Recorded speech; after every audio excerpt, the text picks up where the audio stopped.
Welcome back. We are joined again by Colonel Douglas Macgregor, a decorated combat veteran, an author, and former advisor to the U.S. Secretary of Defense.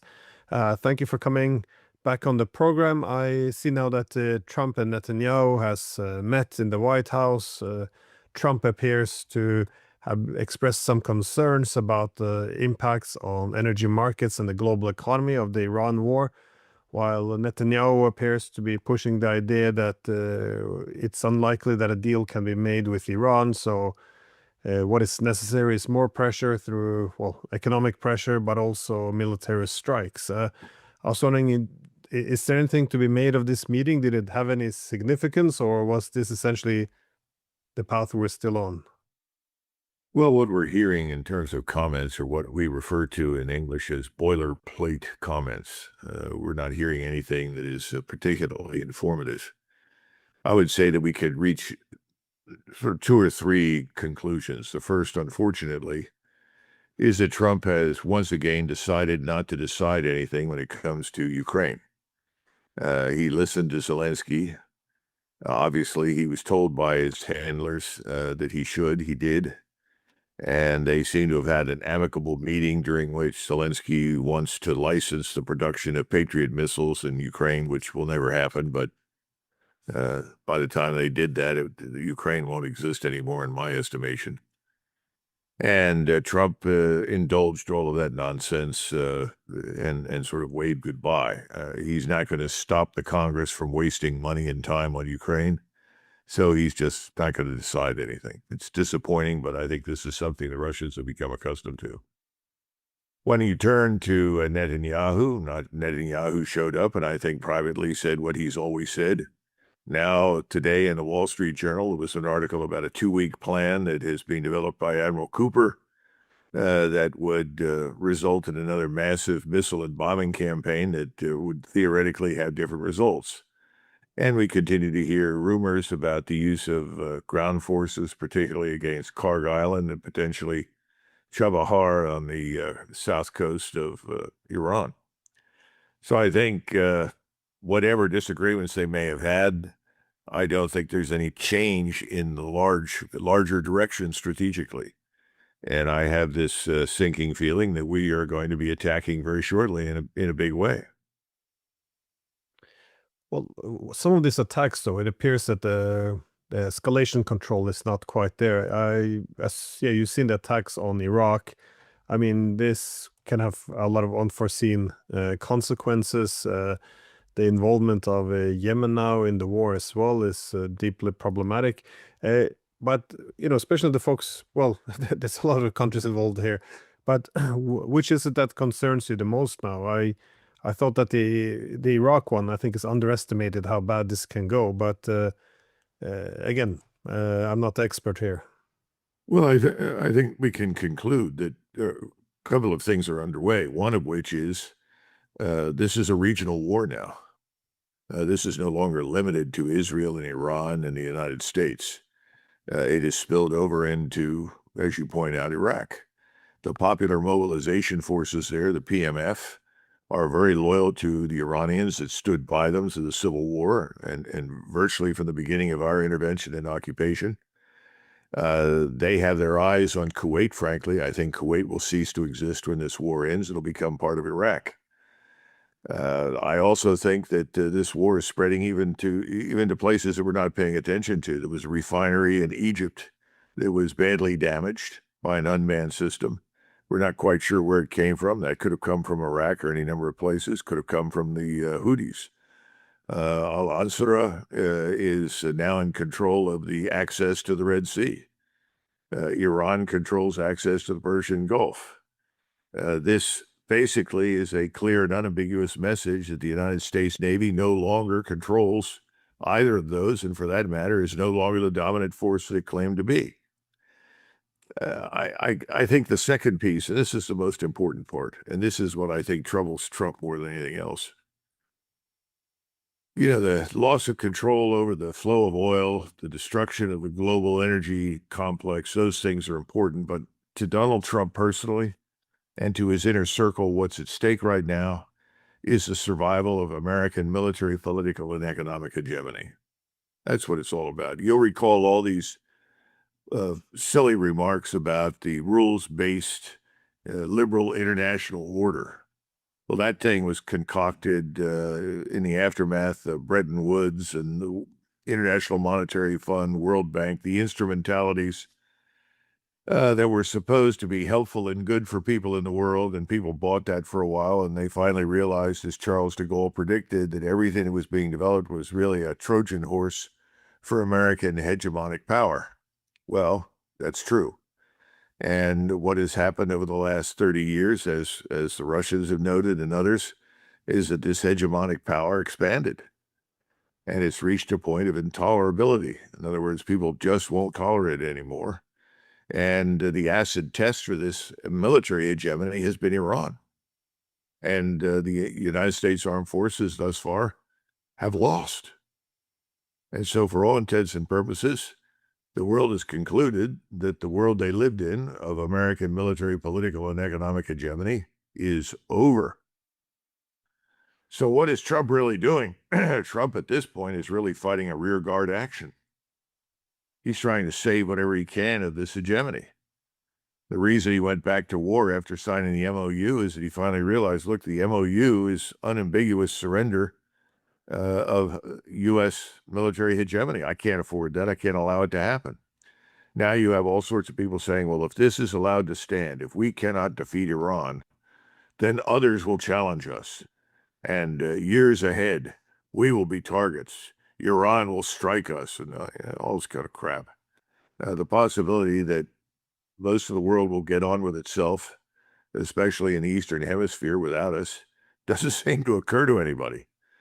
We are now continuing to weaponize our economy, our financial system, sanctions upon sanctions directed at China, sanctions upon sanctions directed at Iran or directed at Russia, anybody that we don't like who challenges us. It's a dead end, Glenn. So I think we are rapidly approaching a turning point. Now, whether it's a turning point or we're just reaching entropy, I don't know. But if you look at the Russians right now, contrary to what people are saying in the West, they are advancing. And the Russian military is stronger today than at any time since the 1980s. More and more forces are being mobilized, trained, and equipped. And the Russian forces are now effectively blockading Odessa and Mykolaiv ports, shutting that off, turning what remains of Ukraine into a landlocked area. And Kiev is justifiably concerned that these so-called fortress cities are going to fall shortly. And that effectively opens the path to Dnipro, Kharkov, and Kiev. So Zelensky is worried. His government is decomposing, firing people left and right, people resigning, leaving. And at the same time, we've actually privately said to the Russians we'd like to talk, and apparently Minister Lavrov has said no thanks, because he sees no evidence that we're really interested in bringing an end to the war. Then you turn to Israel. Israel is very happy that we abandoned the June Memorandum of Understanding. They simply want to keep the war going as long as possible, because theirs is a war to the finish. They're in an existential war in their judgment, and they're correct right now. They've turned it into an existential war for Israel. Either they can exterminate and annihilate their enemies all over the region or not. They have complete control of us for the moment, and so they're confident that that can still be achieved. I'm not so sure it can, but that's what they think. And as long as we are obedient and do what they tell us to do, I guess you could say they're going to continue. So we're in for another massive air and missile strike scenario, another offensive. And the White House remains what I would call an Israeli or Jewish lobby policy-making center. And so that's why I say Trump listened, and I think Trump is going to obey. At the same time, we're still in a fight with the Chinese. Now, the potential for war there has receded. Everyone, months ago announced that we didn't have enough missiles and enough capability to attack China, and if we did, we'd lose it. For some reason, nobody bothered to say the same was true for Iran. This is a catastrophic outcome for Trump. And the other thing that Trump, I don't think, is aware, maybe he is, but we're now beginning to see the emergence of a new axis. We talk about these axes all the time. Well, there's only one axis in the West and the Middle East. That's the Israeli-American axis. But when you look east, you have a growing axis that I would say consists of Russia, China, Iran, and I would add Turkey. Because even though the Turks have not yet engaged, they are on the very edge of doing so. And the population there is overwhelmingly in support of striking back against this Israeli-American axis in the Middle East. I think Erdogan has waited as long as he possibly can and will continue to wait, but he wants to be in on the end. It's sort of like the Battle of Waterloo, which was largely a German affair with a few British troops, contrary to popular belief. Prussians, Hanoverians, and Germans from everywhere. And of course, the British. And then suddenly at the end, imagine the Austrians and the Russians and others showing up. Well, I think that will be Turkey at the end of this thing. Because Iran had to do two things. The first was survive. It's done that. It's demonstrated it cannot be destroyed. And it's going to continue to attack because the second goal for Iran, having survived, and they weren't sure that they would. They spent 20, 30 years preparing, but they were never completely sure. Now they know they're going to survive, is to drive the American military presence completely out of the region. And that's going to happen because we can't protect our own bases, let alone any of our partners. So that's going to be achieved. And at that point, this new axis that I just described is going to dominate. It's going to dominate the Middle East. It's going to dominate Eastern Europe, perhaps Western Europe, because people in Western Europe are looking at this and saying, well, why should we sign up for the United States? It's no longer the leading economic power. It no longer has the same political influence. Financially, it's brought us to ruin. We're part of this Western scam, recirculate all the dollars back through New York City, fund our massive debt so that we can continue to live well. Europeans are saying, what are we doing this for? And then finally, there's the military dimension. Europeans are beginning to question their governments because they're unsure about this Russian threat. And they should be unsure about it because it's not real, as we know. But I guess the possibility that you could end up in a nuclear confrontation with China, Pakistan, and Russia, let alone a confrontation that would also include Turkey and Iran, these things don't seem to really enter into discussion in the White House. And I think that's because right now, everything that is being done in the White House, everything that's being done on the Hill, is seen through the lens of the Israel lobby and the fight for Jewish supremacy in the Middle East, as well as in the United States and the West. Well, on that topic, though, the energy crisis, again, this is something that Trump brought up in his meeting with Netanyahu, but he also cited a concern about energy and global economy as the reason why he signed the MOU, which he then walked away from, well, pretty much as he signed it. But now, of course, the issue of Hormuz has not been solved. It's not going to be solved, it seems. We can add the Red Sea on top of this just to make it even more complicated. And we see these Saudi energy facilities being struck. And, well, you can add a lot of other crises on top of there. But energy prices don't seem to reflect the dire realities that you speak of. Again, I'm not contesting what you're saying. I'm just trying to make sense of how to understand the energy price, because it doesn't really make much sense. We can watch on TV the energy fields in Saudi Arabia burning at the same time. The oil prices are dropping. I'm just wondering, how do you make sense of this? Well, there's a yawning gap between reality and fantasy in Wall Street. Wall Street is accustomed to manipulation. Remember, everything is financialized for Wall Street. You don't have people in Wall Street who've ever been to drilling rigs. You don't have people in Wall Street who have visited any refineries. If you ask one of them, how many refineries do we have today? How many refineries did we have 30 years ago? They have no idea. They don't see a problem. And the White House, thanks to the leadership of Trump and his inner circle of advisors, has been very effective at manipulating oil prices. But we know, for instance, that the cost of oil coming off a ship right now is about $140 a barrel. But that's not the paper price. This is all going to change. In other words, what you have right now, what's the right word? We talk about latency in communications in the military. That, as a result of the structure of your communications, orders or information or intelligence take time to arrive at a location. It's not instantaneous. Well, that's what you're dealing with right now in the oil market. So if you listen to Jeff Curry or somebody like Pilkington and others who have years of experience in the oil industry, they're all saying the same thing. Yeah, you're right. The reality hasn't caught up yet, but it will. And when it catches up this time around, it's going to be awful.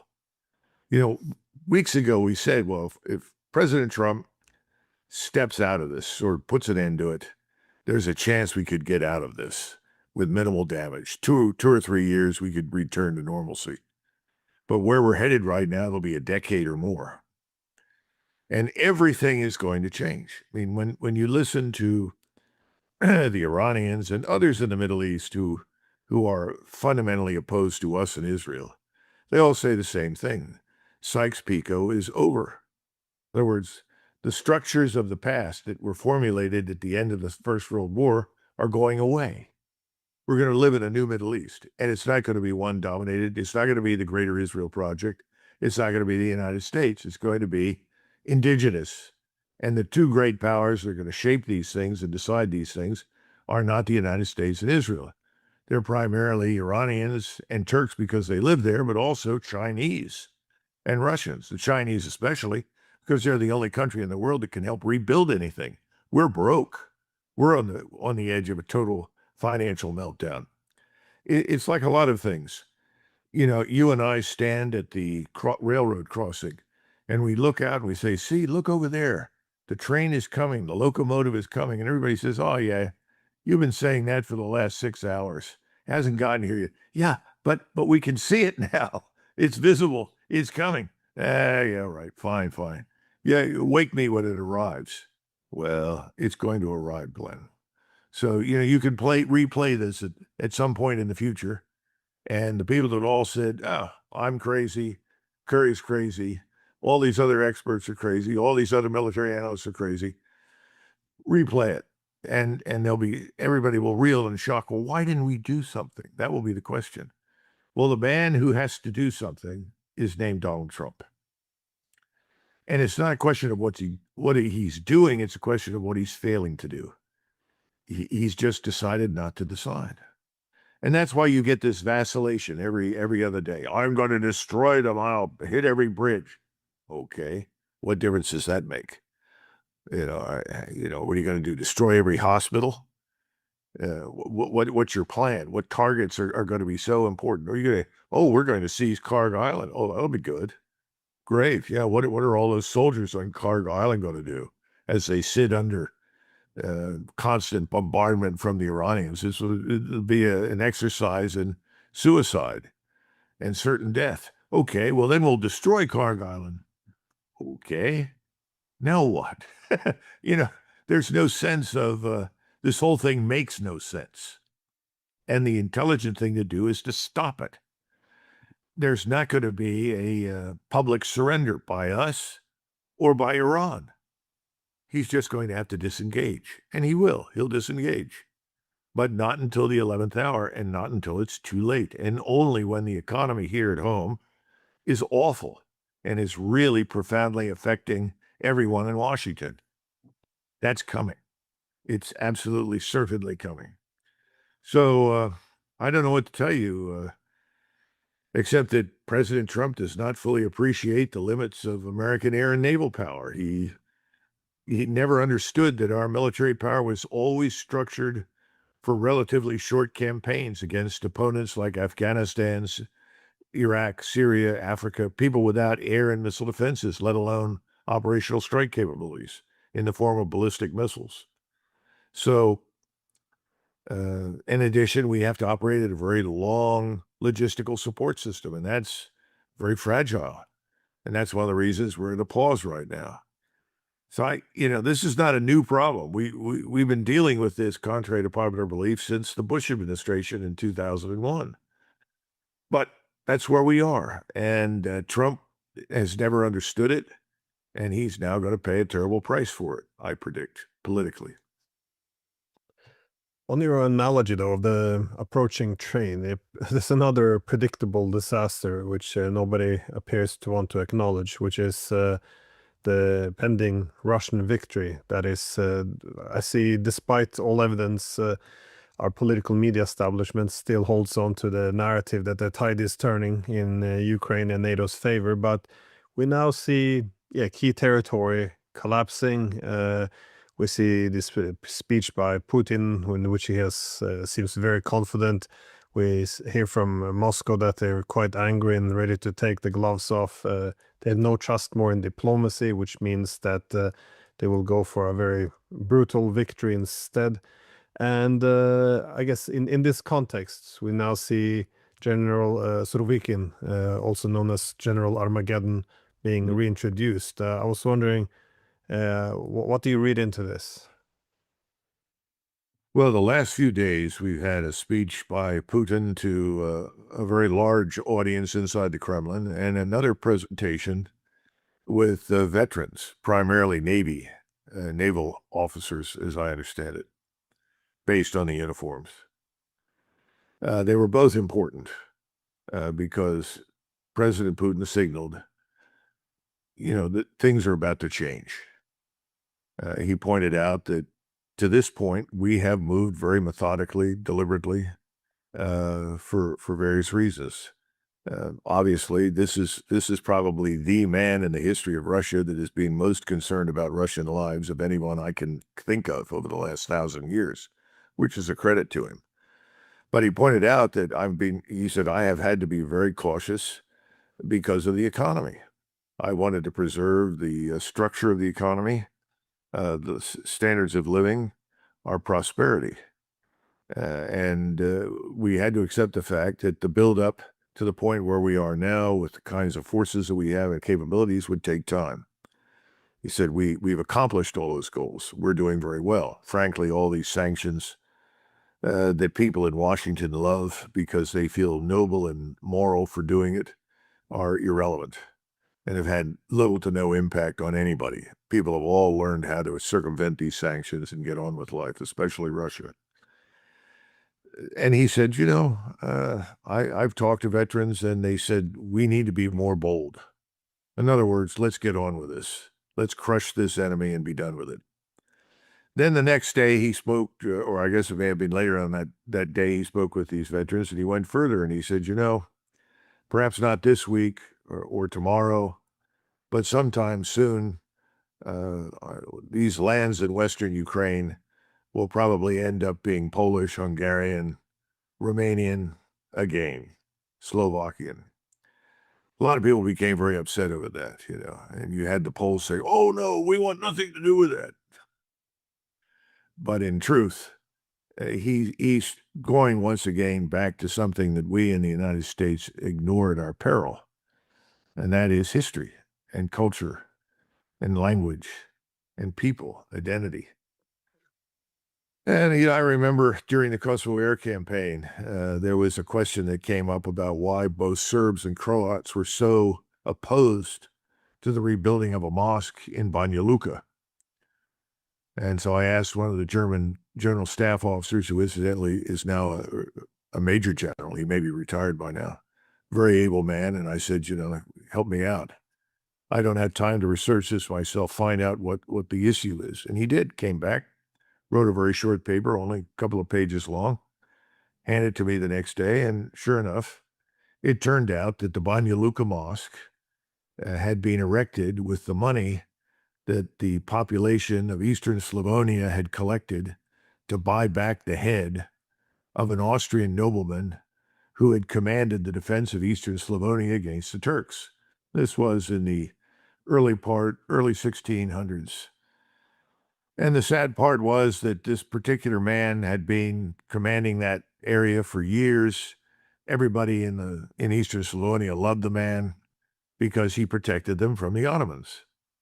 And he unfortunately was killed in battle, and the Turks cut his head off and took it back, which they liked to do, and sent it to the Sultan, and then said, if you want to bury this man, with his full body, you're going to have to buy the head. So they collected several, pounds of gold and bought it. That gold paid for the creation of the mosque in Banja Luka. And the answer I got back from the people above me, the Americans at Supreme Headquarters of Light Powers Europe, says, well, this is ridiculous.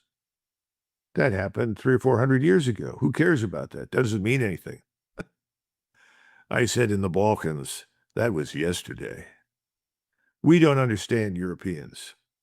And so when President Putin made his comments, he was telling the truth. Most of what we call Ukraine was part of Polish Lithuania. In fact, before this, we were talking about Minsk. I have not been to Minsk, but there used to be a giant column that stood in Minsk, and it said in 3 languages, "Here begins Lithuania." Well, not anymore. But I'll guarantee if you go to Lithuania, the Lithuanians are well aware of that. And Polish Lithuania dominated Ukraine, is what we call Ukraine. And when he says that Ukraine was not a nation state, he's not wrong. It was more of a region. And it was usually fragmented or split between the East Bank, West Bank, or what they used to call right bank, left bank Cossacks. It's a very complex part of the world. But his point is, the people that are living on the terrain now today in many of these areas are not Ukrainians. And I know especially the Hungarians that are living there would very much like to rejoin Hungary and get out from underneath the Ukrainians. I'm sure some Poles feel the same way. I'm not advocating the systematic dismantlement of Ukraine, though I think at some point it's probably going to happen because it's happened before. And what we don't understand in the United States is this is how you create peace. This is how you create solutions. You make these decisions. We made a series of bad decisions at the end of World War II. We left too much of it to Stalin, and he created a monster. And by the way, Putin effectively said that. He created this construct called Ukraine. Why?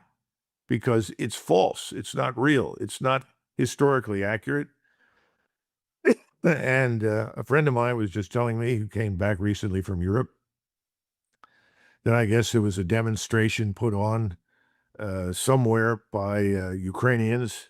They ran into one of the towns, I think it may be Konstantinovka. I don't speak the language, so I may have pronounced that wrong. And they put up some Ukrainian flags and took pictures. So they could send this to the media and say, well, the town really isn't in Russian hands. So the Russians showed up. They all stopped and surrendered. And the Russians said, what are you doing? He said, well, we were told to come over and do this. So we did it. He said, well, what do you want to do? He said, well, what we really want to do is surrender. And so they surrendered to the Russians, and they pointed out the Russians treated them very well. And they all said, look, we're all sick of this war. This needs to end. We need to stop killing each other. I think that sentiment is very strong, but it doesn't reach the White House. It doesn't reach Paris. It doesn't reach Berlin. It doesn't reach London. It needs to, but it doesn't. And the media are complicit with the governments. And the governments are in the hands of these globalists. And these are the same people driving the wars in both locations. And by the way, they're also behind what is effectively economic warfare against China.